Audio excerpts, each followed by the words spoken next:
Nu, čau, čau, mani mīļie! Un tā viena maza pasaciņa par robotiem, MI, dvēselēm un tā tālāk. Un šo pasaciņu mums stāsta Meķu. Ar mīlošiem sveicieniem no visām dvēselēm, kas atrodas šajā stacijā. Es esmu Meķu. Un virzoties uz priekšu, gaismas spēku daļa, ko jūs saucat par baltajām cepurēm, turpina atrast un iznīcināt tumsas anklāvus. Un tumšie dusmās, ka viņu mērķis dominēt pasaulē ir lemts bojāejai, un viņu visu dukātiņu impērijas sabrukums ir nenovēršams, viņi uzbruk ar visu spēku, ko viņi vēl spēj savākt. Un nākamajās nedēļās un mēnešos, kas noteikti būs aktīvi, ar dažādiem notikumiem, es jums to esmu jau stāstījusi, nelokāmība, gaismā, bezbailība un veselais saprāts, kā vienmēr, atvainojos, kā vienmēr būs jūsu stingrākie sabiedrotie. Nu, acīm redzot, tumsa darīs, ko var. Mums ir jābūt nelokāmiem gaismā un nav jābaidās. Tātad MI, robotiņi un dvēseles. Un tagad Meķu saka, ka vēlas kliedēt bažas par MI un robotiem. Nu, es ieteiktu atkal ne tikai klausīties, bet laik pa laikam uzmest acis tekstam, jo, nu, te būs daļa no pasaciņas, kurā es atkal laipošu. Un nekad superinteliģenti roboti neaizstās zemes cilvēku populāciju un nekad nekļūs par humanoīdiem robotiem.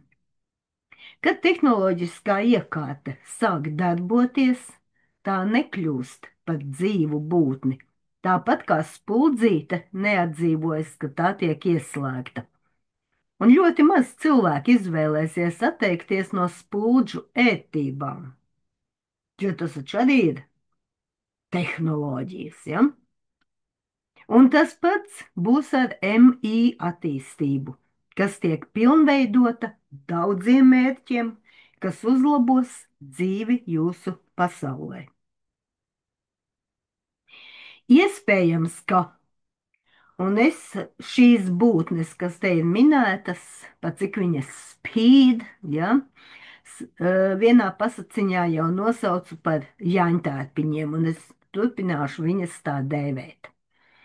Un iespējams, ka jāņtērpiņi vēlas izveidot MI robotu armiju, kuru nevarēs iznīcināt vai deprogrammēt.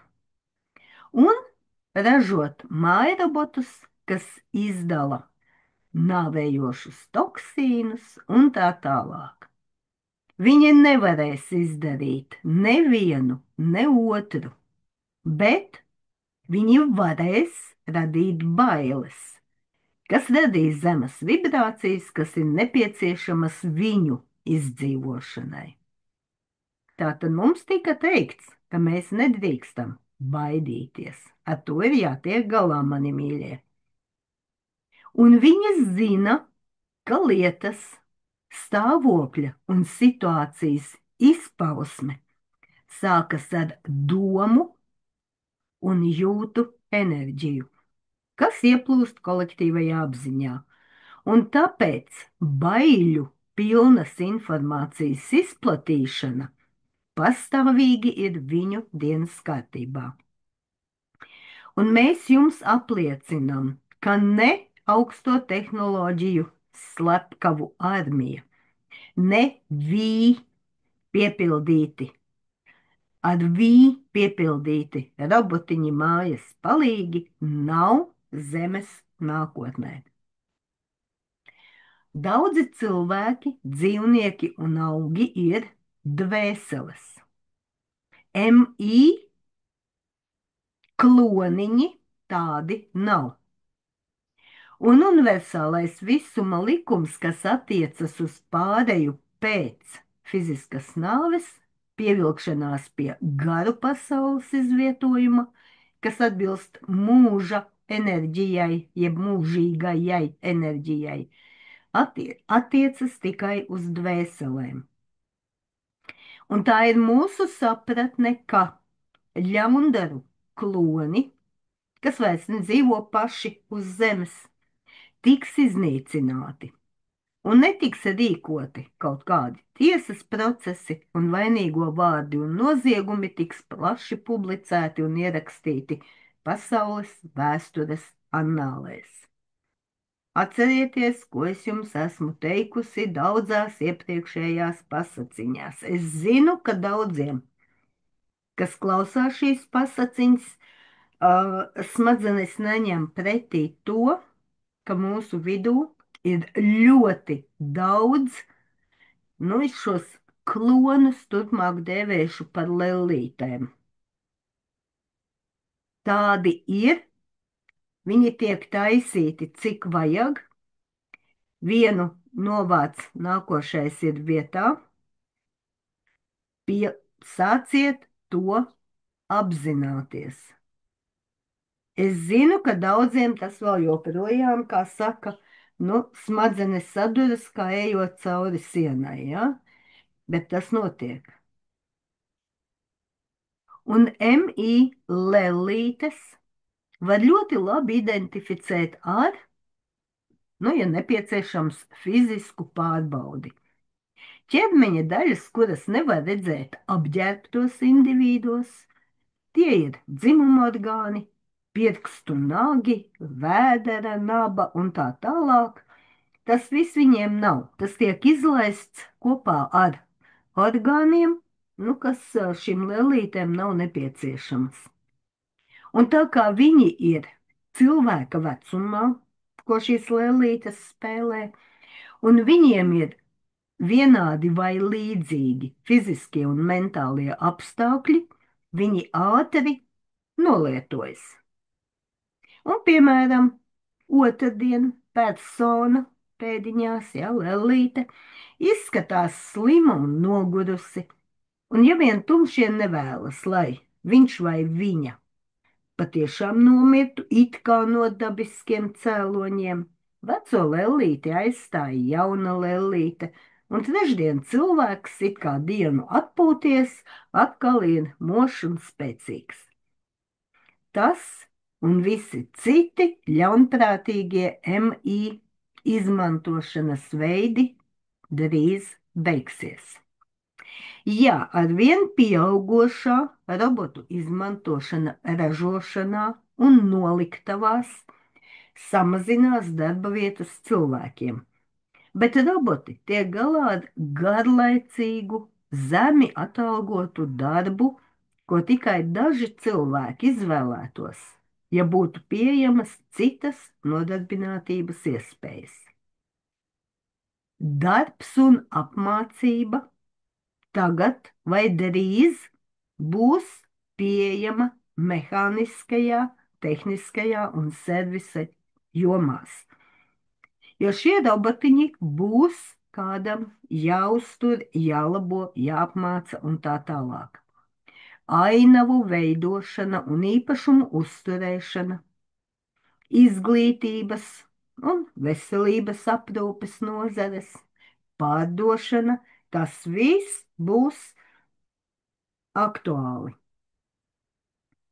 Protams, ļoti daudzas lietas, nu, šeit būs pilnīgi citā izpratnē nekā tās ir šajā brīdī. Izglītība, tur veselība un tā tālāk, ja? Tas viss būtiski mainīsies. Un ceturtajā blīvumā, jeb dimensijā, ienākumi tiks sadalīti taisnīgi Nevis vienādi, bet taisnīgi, atkarībā no jūsu ieguldītās enerģijas sabiedrības labā. Enerģija, arī vibrācijas, tā skaitā, arī apziņa, tā skaitā.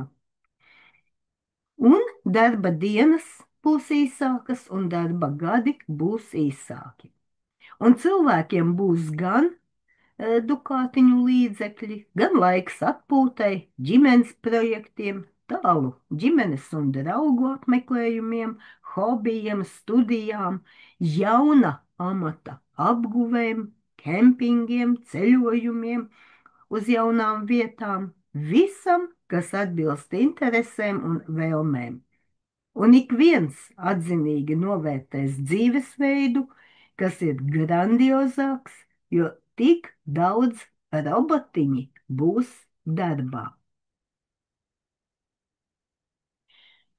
Un šeit, gan šajā nodaļā, mēģiniet skatīties līdzi. Ja, notikumi un skats uz tiem, ko mēs ļoti bieži redzam kastītēs ar antēniņām. Un tagad daži cilvēki, un tādu jau ir daudz, jā, ne visi ir gatavi par to runāt, un ne visi ir gatavi to vispār uztvert. Uzskata, ka pēdējo dažu mēnešu laikā, šeit ir minēti 3, tas ir kaut kad no jūnija kaut kāda brīža, dažreiz trompete, kas redzams publiski vai uzņemtajos kaut kādos filmu sižetiņos, ir bijis gan DV trompetes izskats, bet citreiz tas ir bijis baltā trompete vai viņa balto cepuru dubultnieks.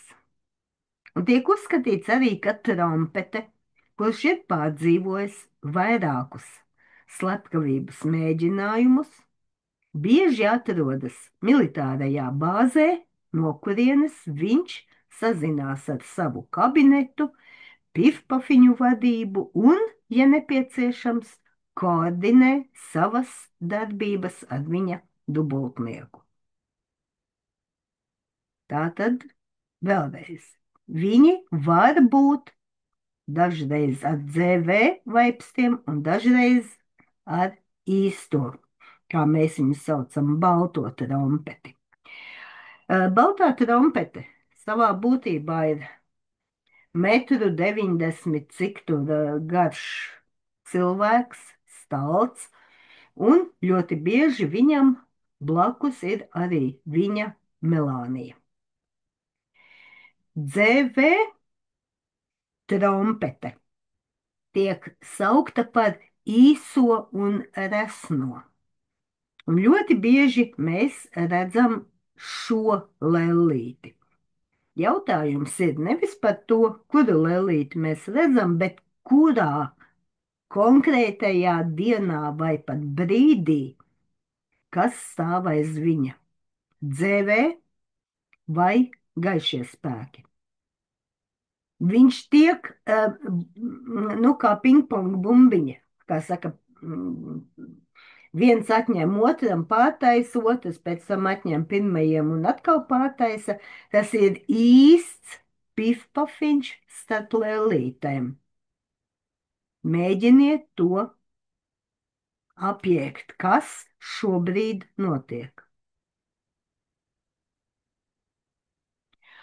Un lai gan tas varētu izskaidrot, ka ir šīs vairākas lēlītes pārsteidzošas pretrunas trompetes retorikā un darbībās, jo viņš pa dienām maina uzskatus vienā vai otrā virzienā.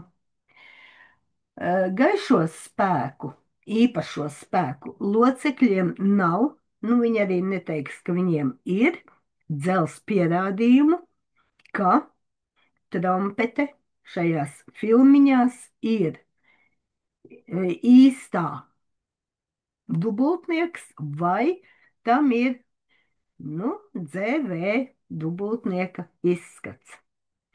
Ja, tātad viņš var būt kā viens tā otrs. MI izgatavoti. Nu, gan dokumenti, fototēli, video, telefona sarunas, nu, gandrīz neatšķiras no autentiskiem. Gandrīz. Tomēr divu trompešu idejai ir ticama, tā šī ideja ir ticama, jo viena atkārto Jāņtārpiņu propagandu, ka puteņa onkuļa blā, blā, blā apmācību padara viņu nežēlīgu un neusticamu. Un fakts ir tāds, ka abiem šiem cilvēkiem, kas pašlaik spēlē šīs lomas, puteņa onkulim un trompetei, ir savstarpējas cieņpilnas attiecības. Viņi bieži runā un ir vienisprātis par zemes atbrīvošanu no tumšajiem. Un tagad atkal vēl viena lieta, ko tie, kas man ir telegramā, mēs jau par to esam daudz runājuši, un tā vairs nav tēma, kas nebūtu skaidra. Bet tiem, kas pašlaik lasa šo, klausās šo pasaciņu, varbūt tas jums atkal ir jauns šoka moments. Trompetes zina, ka kā karaspēks atrodas lai iznīcinātu. Un tālāk lasiet gan.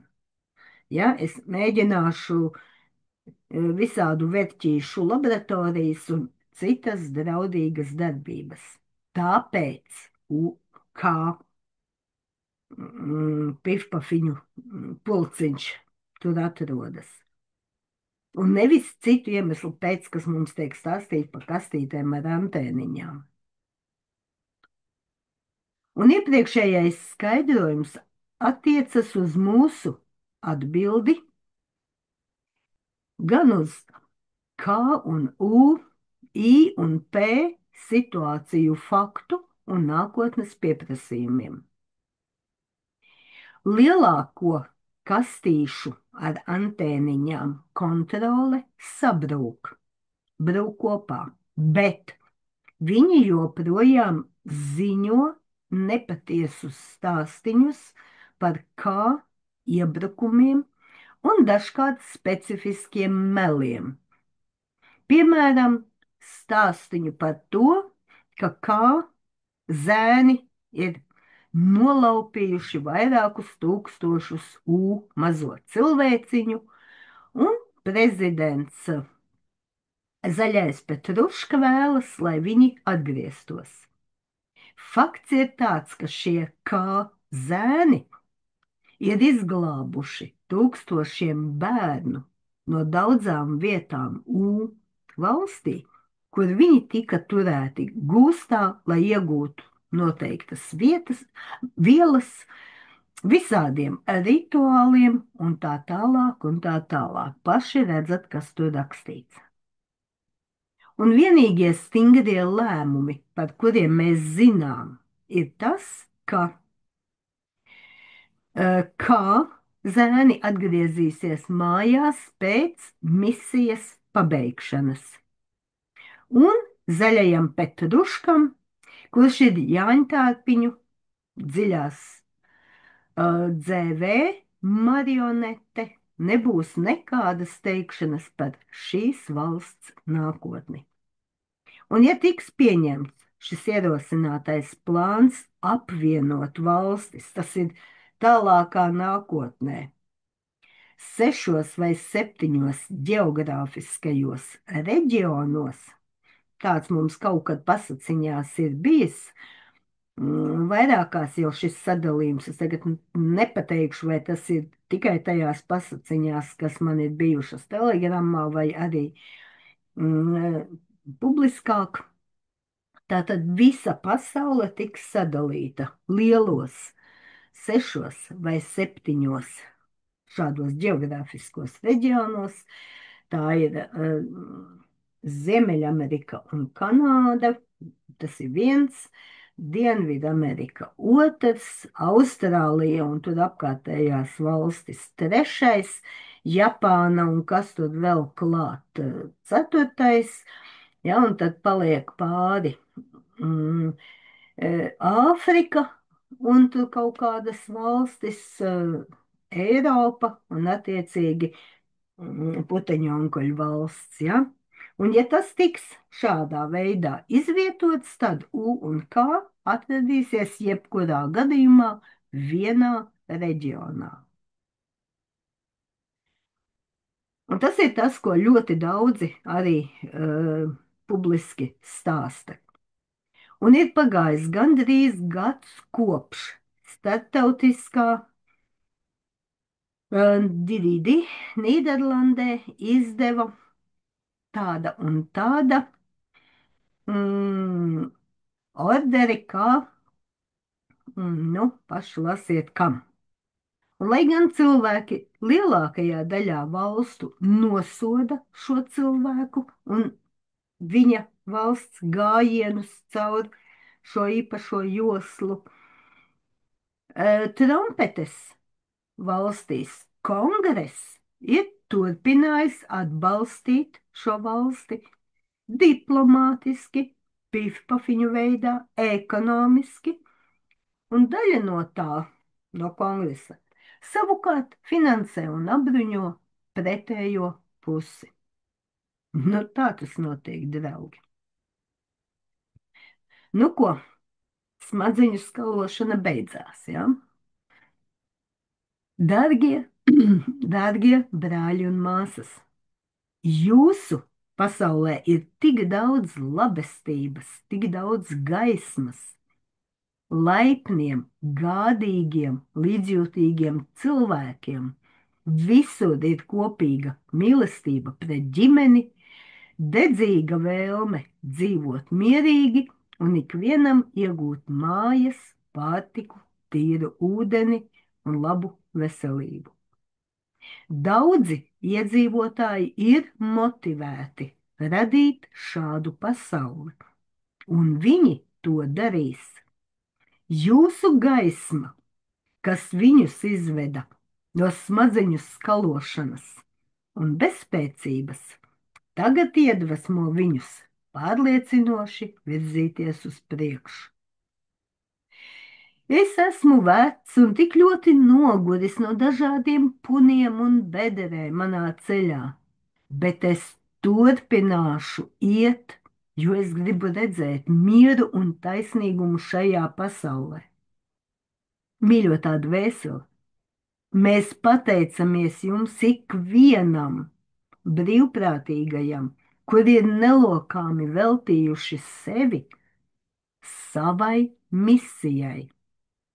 Un kad mēs sakām, ka visas gaismas būtnes šajā visumā jūs godā un atbalsta jūs ar beznosacījumu mīlestību, tas ir daudz vairāk nekā gādīgs veids, kā noslēgt mūsu vēstījumu. Un mēs runājam neskaitāmo dvēseļu vārdā, kuras vēlas, lai jūs zinātu viņu pateicību, mīlestību un cieņu. Mazliet atgriezīsimies atpakaļ. Jūs esat palīdzējis citām trešās dimensijas civilizācijām pamosties. Brīvprātīgi piesakoties palīdzēt Gaijas tautām, jūs zinājāt, ka jūsu blīvie ķermeņi būs neaizsargāti pret ķēzām, traumām, novecošanos. Jūs zinājāt, ka piedzīvosiet dukātiņu grūtības, vilšanās pilnas attiecības, neapmierinošus darbus, netaisnību, nežēlību, bēdas, ja, un visu to, kas ir neatņemama trīsdimensiju pasaules sastāvdaļa. Un jūs arī zinājāt, ka pēc iemiesošanās jūs to visu aizmirsīsiet. Bet tas, ko jūs nezinājāt, kad jūs pieteicāties brīvprātīgi, kā brīvprātīgais, ir tas, ka jūs sāksiet šo dzīvi ar lēcienu uz priekšu dvēseles evolūcijā. ierodoties uz zemes tādā laikā, kas šajā visumā nav pieredzēts. Miljardiem dvēseļu, kas iestrēgušas dziļā trešajā blīvumā, nāks, lai izmantotu vienreizējo iespēju pabeigt visas savas trīsdimensiju karmiskās mācības šajā dzīvē, lai viņi varētu virzīties uz ceturto dimensiju. Un šis unikālais piedāvājums radās pēc tam, kad jūs jau bijāt pieteicies kā brīvprātīgais. Bet pat tad, ja jūs zinātu par šīm dvēselēm, jūs neatcerētos, un viņas neatcerētos, ka viņas dedzīgi ieradās. Jūs visi ieradāties svešā zemē kā svešinieki. Bez apzinātas apziņas par to, ka esat daudzdimensionālas dvēseles ar neierobežotu spēku un senu gudrību, jūs un trīs dimensiju iedzīvotāji pakļāvās savu vecāku un sabiedrības spiedienam paklausīt, ievērot un neapšaubīt pēdiņās autoritātes. Un cilvēku šūnu atmiņa par kontroli ļāva viņiem dziļi aizmigt šajā vietā. Un jūs atklājāt savas dvēseles vadības sistēmu, intuīciju, instinktu, sirdsapziņu, iedvesmu un tieksmi. Un sajūtāt, ka jūsu dzīvei uz zemes ir mērķis, un galu galā tas noveda pie gaismas būtņu vēstījumiem un zināšanām par savu misiju. Un jūs esat parādījuši veselo saprātu, drosmi, neatlaidību un garīgo spēku, pārvarot skarbās pieredzes un pārvarot šķēršļus. Dēmijas laikā, kas nostādīja jūsu pasauli uz ceļiem, jūs izcietāt ģimenes un draugu atsvešināšanos, jo atteicāties ievērot obligātos sīrupiņus. Jūs izvairījāties no dažādiem slazdiem un intuitīvi zinājāt, ka nevajag ticēt visam, ko ziņo kastītes ar antēniņām. Jūs novērojāt nebeidzamus pifpafiņus un nebeidzamu maldināšanu, korupciju un netaisnību, un tomēr palikāt pozitīvi un optimistiski. Un neskatoties uz 3D dvēseļu polarizēto šķelšanos un domāšanu, jūs nekad neesat mazinājuši savu centību viņiem palīdzēt. Un ir vēl kaut kas, ko jūs nezinājāt, kad brīvprātīgi pieteicāties, jo tas būtu radījis nevajadzīgu spiedienu uz misiju, kuru jūs uzņēmāties. Jūs, protams, gribējāt gūt panākumus, tas ir normāli, un tagad var atklāt, ka gaismas spēkiem bija nepieciešams, lai jūs gūtu panākumus. Un senajā konfliktā ar tumšajiem spēkiem planēta un visas tās iedzīvotāju dvēseles bija balva, ko varēja vai nu iegūt, vai zaudēt. Mīļās māsas un brāļi, jūsu pārliecinošie panākumi izšķirošajā misijā bija izšķiroši ne tikai Gaijai un viņas civilizācijai, bet visam visumam. Jūs esat nopelnījuši visu gaismas būtņu bezgalīgo godu, pateicību un beznosacījumu mīlestību. Lai notiek tā, maigs sejā un gaišas domas.